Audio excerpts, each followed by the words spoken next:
Good morning बच्चों। I am Raja Kumar और आप देख रहे हैं अपने चैनल सक्सेस विद प्रिंस। तो बच्चों, आज जो है हम लोग जो है मॉडर्न हिस्ट्री का जो है लगभग 120 यानी कि 120 क्वेश्चनों को लेके आए हैं, जो एग्ज़ाम के व्यू से हमारे लिए बहुत ही महत्वपूर्ण है। तो चलिए बिना देर किए वजह इन क्वेश्चनों को देखते हैं, जो मैक्सिमम टाइम किसी भी एग्ज़ाम में पूछा जाता है। चलिए बिना देर किए हुए जो है इन सारे क्वेश्चनों को हम एक एक करके देखते हैं। जैसे कि आपको स्क्रीन पे पहला क्वेश्चन दिख रहा होगा कि यूरोपियों के भारत आने का क्रम है। सबसे पहले यूरोपियन देश से जो है कौन भारत आया या फिर उसके क्रम क्या है। तो सबसे पहले पुर्तगाली आए, उसके बाद डच, अंग्रेज, डेनिश, फ्रांसीसी और स्वीडिश आए। ये उनका आने का क्रम था। अगला क्वेश्चन है कि सबसे पहला भारत आया था, सबसे पहले भारत कौन आया था। तो उनमें से पुर्तगाली ही आए थे सबसे पहले भारत। अगला है कि भारत आने वाला प्रथम पुर्तगाली कौन था। तो वो था वास्को डी गामा। इन्होंने 1998 में पश्चिमी तट कालीकट पहुंचा था, जहां पर हिंदू राजा जैमोरिन ने उनका स्वागत किया। अगला क्वेश्चन है कि दोबारा वास्को डी गामा भारत कब आया। तो वो 1502 में आए थे। पुर्तगालियों ने अपना पहली व्यापारिक कोठी कहाँ स्थापित की। तो उसका जो नाम था वो कोचिन में की, कोचिन में, जो 1503 ईस्वी में किया। भारत में पहला पुर्तगाली गवर्नर कौन था। तो पुर्तगाली गवर्नर जो भारत का पहला था वो था फ्रांसिस्को डी अल्मीरा, जो 1505 ईस्वी में से उनकी नियुक्ति की गई थी। अगला क्वेश्चन है कि शांत जल की नीति यानी कि ब्लू वाटर पॉलिसी लागू किया गया था किसके द्वारा। तो फ्रांसिस्को डी अल्मीरा के द्वारा जो है ये लागू किया गया था। पुर्तगाली शक्ति का वास्तविक संस्थापक माना जाता है। तो उसका जो सही ऑप्शन हो जाएगा वो हो जाएगा अल्फांसो डी अल्बुकर्क को। पुर्तगालियों द्वारा गोवा पर कब्जा किया गया कब। 1510 ईस्वी में पुर्तगालियों ने गोवा पर कब्जा कर लिया। अगला क्वेश्चन जो है वो है कि डच लोग भारत आए थे। डच लोग भारत कब आए थे। 1596 ईस्वी में। डच निवासी थे कहाँ का, नीदरलैंड या फिर हॉलैंड का। पहला डच यात्री कौन था। कार्नेलियन हॉटमैन। कार्लेनियन हॉटमैन जो है पहला डच यात्री था। करके ईस्ट इंडिया कंपनी की स्थापना कब की गई थी। तो 1600 ईस्वी में ईस्ट इंडिया कंपनी की स्थापना की गई थी। डचों ने अपनी पहली व्यापारिक कोठी यानी कि फैक्ट्री स्थापित किया था कहाँ पे। तो मुसलीपट्टम में कब किया था। तो 1605 ईस्वी में। अगला क्वेश्चन है कि अहमदनगर का विलय हुआ था 1632 ईस्वी में। डचों का भारत में पतन हुआ डचों और अंग्रेजों के मध्य देवरा युद्ध से कब। तो 1759 ईस्वी में। अंग्रेजों ने 1613 में अपनी पहली अस्थाई फैक्ट्री सूरत में स्थापित की थी, जो जहांगीर की अनुमति से हुआ था। किसके अनुमति से की थी। तो जहांगीर जो है उस समय भारत के शासक थे। अगला क्वेश्चन है कि अंग्रेजी यूरोपीय शासन काल में हफीम तथा सोरा उत्पादन के लिए प्रसिद्ध था। तो ये था बिहार। ये क्या था, बिहार प्रसिद्ध था। अगला क्वेश्चन है कि भारत आने वाला प्रथम जहाज रेड ड्रैगन था। भारत में फ्रांसीसियों की प्रथम फैक्ट्री स्थापित की गई थी। तो ये की गई थी 1668 ईस्वी में सूरत में फ्रैंको कैरो द्वारा। प्रथम फ्रांसीसी गवर्नर कौन था। तो डुप्ले। पांडिचेरी की स्थापना कब की गई थी। 1674 में फ्रांसीसी मार्टिन फ्रांसीसी के द्वारा ने किया था। कह रहा है कि अंग्रेजों द्वारा पांडिचेरी पर अधिकार किया गया था। पांडुचेरी पर अंग्रेजों द्वारा कब अधिकार किया गया था। तो 1761 ईस्वी में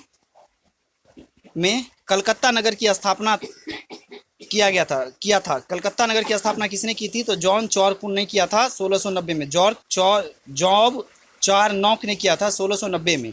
3 कर्नाटक युद्ध हुआ था किसके बीच, अंग्रेजी और फ्रांसीसियों के बीच। प्रथम कर्नाटक युद्ध हुआ था 1746 से 1748 ईस्वी में समाज यानी कि 1746 ईस्वी में शुरू हुआ, 1748 ईस्वी तक चला हुआ था।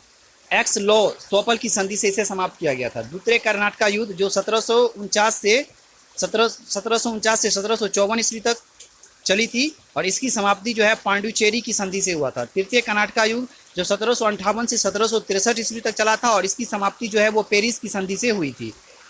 हम्मुराबी शासक था बेबीलोन का। हम्मुराबी शासक कहाँ का था, बेबीलोन का। अगला क्वेश्चन है वांडीवास का युद्ध हुआ था फ्रांसीसियों और अंग्रेजों के बीच कब। 1760 ईस्वी में।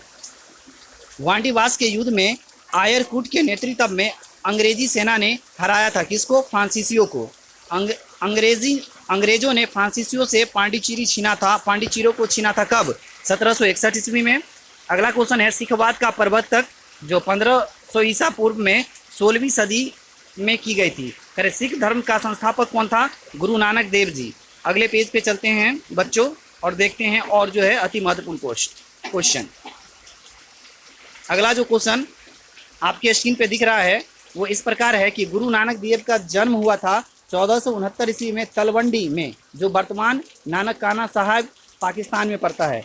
नानक जी के पिता का नाम है कल्याण चंद्र। नानक जी के माता का नाम था तृप्ता। करे कि संगत जो एक धर्मशाला है और परंगत जो एक लंगर है को स्थापित किया था गुरु नानक देव जी ने। करे कि गुरु नानक देव जी की मृत्यु कब हुई थी? तो 1539 ईस्वी में। कहाँ? करतारपुर, जो पाकिस्तान में पड़ता है। गुरु नानक देव जी का उत्तराधिकारी हुए थे गुरु अंगद, जो गुरुमुखी लिपि के जनक थे। गुरु अंगद थे गुरु नानक देव जी का उत्तराधिकारी और उन्होंने क्या किया था? गुरु लिपि के जनक माना जाता है उन्हें। फिर अकबर ने 500 बीघा जमीन दी थी। किसको? सिखों के चौथे गुरु रामदास को 500 बीघा जमीन दिया गया था अकबर के द्वारा। आदि ग्रंथ की रचना किसने की थी? तो गुरु अर्जुन देव ने की थी। खुद को सच्चा बादशाह कहा था किसने? तो श्री गुरु अर्जुन देव जी ने। श्री हरमंदिर साहब जो स्वर्ण मंदिर अमृतसर में है को बनवाया था किसने? तो श्री गुरु अर्जुन देव जी ने। स्वर्ण मंदिर की नींव रखी थी किसने? तो साईं मियाँ मीर ने। गुरु अर्जुन देव को मृत्युदंड दिया था किसने? तो जहांगीर ने। श्री अकाल तख्त साहिब की स्थापना की थी किसने? तो श्री गुरु हरगोबिंद साहिब जी ने। करे कि हिंद की चादर कहलाए गुरु तेग बहादुर।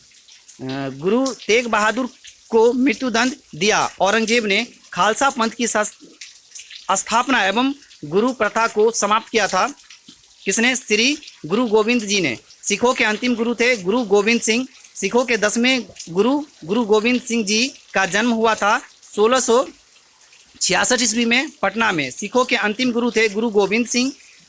श्री गुरु गोविंद सिंह जी का निधन हुआ था 1708 ईस्वी में नादेर यानी कि महाराष्ट्र में। गुरु गोविंद सिंह ने अगला गुरु बताया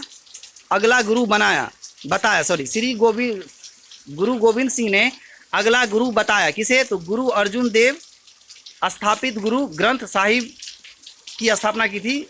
मतलब गुरु ग्रंथ साहिब की स्थापना अर्जुन देव के द्वारा किया गया था।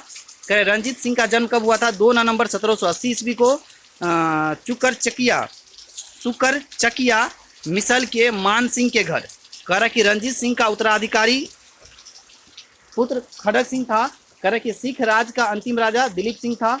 अमृतसर की संधि हुई थी महाराजा रंजीत सिंह और अंग्रेजों के बीच कब? 25 अप्रैल 1809 ईस्वी को। सिराजुद्दौला था बंगाल का नवाब। काल कोठरी यानी कि ब्लैक हॉल की घटना घटी थी 20 जून 1756 को सिराजुद्दौला के समय में जो है काल कोठरी यानी कि ब्लैक हॉल की घटना घटी थी 20 जून 1756 ईस्वी को सिराजुद्दौला के समय में। अलीनगर की संधि हुई थी 1757 ईस्वी में। सिराजुद्दौला और ईस्ट इंडिया कंपनी के बीच हुई थी 1757 ईस्वी में। करीब दस्तक प्रथा को समाप्त किया गया था मीर कासिम ने। प्लासी का युद्ध हुआ था 23 जून 1757 ईस्वी को। अंग्रेज और सेनापति रॉबर्ट क्लाइव और बंगाल के नवाब सिराजुद्दौला था जो हार गया था के बीच। सिराजुद्दौला का सेनापति था मीर जाफर।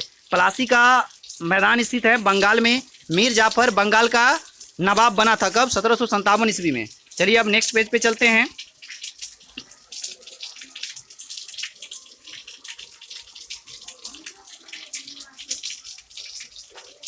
अगला क्वेश्चन जो आपको स्क्रीन पे है कि बंगाल की राजधानी को मुर्शिदाबाद से मुंगेर स्थापित किया था किसने? तो मीर कासिम ने। बक्सर का युद्ध हुआ था अंग्रेज और मीर कासिम सिराजुद्दौला और शाह आलम द्वितीय के बीच जो मुगल शासक थे के बीच हुआ था जिसमें अंग्रेजों की विजय हुई थी। फिर से सुन लीजिए, बक्सर का युद्ध हुआ था अंग्रेज और मीर कासिम सिराजुद्दौला और शाह आलम द्वितीय जो मुगल शासक थे के बीच और इसमें अंग्रेजों की विजय हुई थी। बक्सर के युद्ध के समय बंगाल का नवाब था मीर जाफर। बक्सर का युद्ध 22 अक्टूबर 1764 ईस्वी को हुआ था जिसमें अंग्रेजों का सेनापति था मेजर हेक्टर मुनरो। इलाहाबाद की प्रथम संधि 12 अगस्त 1765 ईस्वी को शाह आलम सेकेंड और लॉर्ड कोलाइव के बीच। इसी के तहत शाह आलम द्वितीय ने ईस्ट इंडिया कंपनी को बंगाल, बिहार तथा उड़ीसा की दीवानी प्रदान की थी। अगला है कि इलाहाबाद की द्वितीय संधि हुई थी लॉर्ड क्लाइव और सुजाउद्दौला के बीच। भारत में अंग्रेजी राज्य का संस्थापक था लॉर्ड क्लाइव। बंगाल में द्वैध शासन की शुरुआत हुई थी 1765 ईस्वी में। 1765 ईस्वी में लॉर्ड क्लाइव द्वारा। कब? 1765 से 1772 ईस्वी तक। बंगाल में द्वैध शासन को समाप्त किया गया था 1772 ईस्वी में वॉरेन हेस्टिंग के द्वारा। बंगाल का पहला गवर्नर जनरल था वॉरेन हेस्टिंग। पिंडारियों का दमन किया गया था लॉर्ड हेस्टिंग ने। पिंडारियों का दमन किया था किसने? लॉर्ड हेस्टिंग ने। प्रथम मदरसा की स्थापना वॉरेन हेस्टिंग ने की थी। कब? 1781 ईस्वी में। कहाँ पे? कोलकाता में। तो भारत में सबसे पहले मदरसा की स्थापना जो है कोलकाता में 1781 ईस्वी में हुआ था। किसके समय में? तो लॉर्ड वॉरेन के हेस्टिंग के समय में। अगला क्वेश्चन है कि भारतीय सिविल सेवा का जनक किसे कहा जाता है? तो लॉर्ड कर्नवालिस को। लॉर्ड कर्नवालिस की कब्र गाजीपुर कब्र गाजीपुर यानी कि उत्तर प्रदेश में है। भारत में स्थानीय स्वायत्त शासन का जनक माना जाता है लॉर्ड रिपन को। लॉर्ड रिपन को जो स्थानीय स्वायत्त शासन का जनक माना जाता है, जो इल्बर्ट विधेयक 1883 ईस्वी के द्वारा करके फूट डालो राज करो की नीति लॉर्ड कर्जन ने अपनाई थी। मानव नर बलि प्रथा पर रोक किसने लगाई थी? तो लॉर्ड हार्डिंग ने। भारत का पहला गवर्नर जनरल कौन था? विलियम बेंटिंक भारत का पहला गवर्नर जनरल था। सती प्रथा का अंत लॉर्ड विलियम बेंटिंक के समय में ही किया गया था और लॉर्ड विलियम बेंटिंक ने ही किया था। ने 1829 ईस्वी में राजा राम मोहन के सहयोग से किए थे। यानी कि सती प्रथा का अंत लॉर्ड विलियम बेंटिंक के समय में 1829 ईस्वी में राजा राम मोहन राय के सहयोग से किया गया था। बंगाल में भयंकर अकाल पड़ा था 1770 में। हैदर अली मैसूर का शासक बना था 1761 ईस्वी में। हैदर अली की मृत्यु हुई थी 7 दिसंबर 1782 ईस्वी को।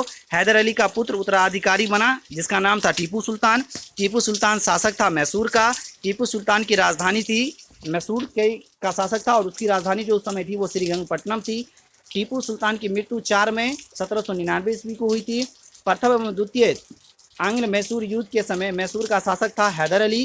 तृतीय एवं चतुर्थ आंग्ल मैसूर युद्ध के समय मैसूर का शासक था टीपू सुल्तान। श्रीरंगपट्टनम में स्वतंत्रता का वृक्ष लगाया था टीपू सुल्तान ने, जिसे शेर ए मैसूर कहा जाता है। कि रैयतवारी व्यवस्था यानी कि किसानों के साथ था को सर्वप्रथम लागू किया था 1792 ईस्वी में कर्नल रीड एवं थॉमस मुनरो ने तमिलनाडु में। अगला क्वेश्चन है कि मद्रास एवं मुंबई प्रेसिडेंसी में रैयतवारी व्यवस्था लागू की गई थी। तो थॉमस मुनरो ने कब किया था? 1820 ईस्वी में। अगला क्वेश्चन है और लास्ट क्वेश्चन है इस अध्याय का कि इस एपिसोड का जो है ये लास्ट क्वेश्चन है कि अस्थाई इस मरारी बंदोबस्त की शुरुआत 1793 ईस्वी में लॉर्ड कर्नवालिस ने जमींदारों के साथ किया था, जो मुख्य रूप से बिहार, बंगाल और उड़ीसा के जमींदार के साथ किया गया था। तो आई थिंक कि ये वीडियो आपको अच्छी लगी होगी और ये अच्छी लगी है तो आप इसे लाइक, शेयर और हमारे चैनल को सब्सक्राइब करें ताकि आपको सबसे पहले हम जो वीडियो अपलोड करें तो आप तक ये पहुंच पाए और आप इसकी जो है तैयारी जो है करके आप अच्छे नंबर को अचीव कर सकें। Thank you, take care.